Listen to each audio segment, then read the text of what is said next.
Na tafi shi kenan bi masa ka kara gani na ba, tunda an bana ya faɗa mun ba sai aura mun kai ba. Ya kike haka ne hobi, karki yo mummuna aiki, karki yanke hukunci cikin fushi ba zai mana kyau ba.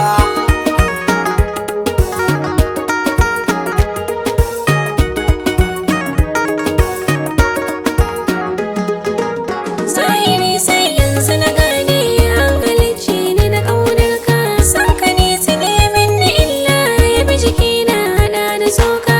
Ko da yaushe na yi sallah addu'a ta na zan mataka, yau a ce mini wani zan aura gaskiya ne ba zan iya ba.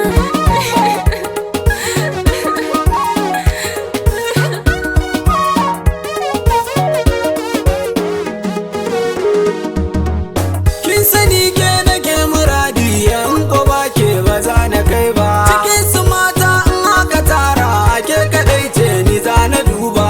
Duk halittar da za ta kushe kini da ita za mu kulla gaba. Amma a yanzu ki sani rudu abinda kike cewa na da muni, na da muni, ba shi da kyau kin ji hobi.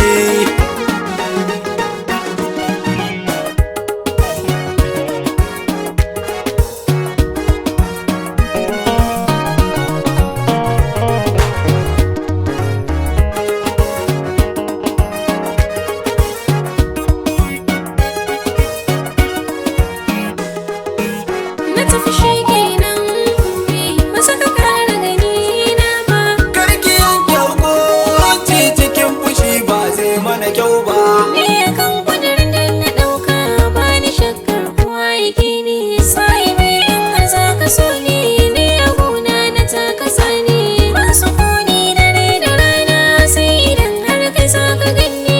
So ki saurari duk batuna abinda burin na gan kirana.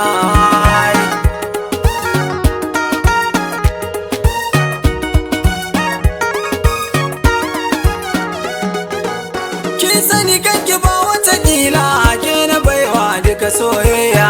Ni akan san kina rasa raina, kin sani tuntuni na shirya. Sai mu mika kukan mu ga Allah tunda shi ke haɗa soyayya. Rabbi Allah ni roƙona ka sanya wabi ya zammi na anguwa. Ya kike haka ne hobi, karki yo mummuna aiki. Tunda an bana ya faɗa mun ba sai aura mun kai ba. Karki yo mummuna aiki.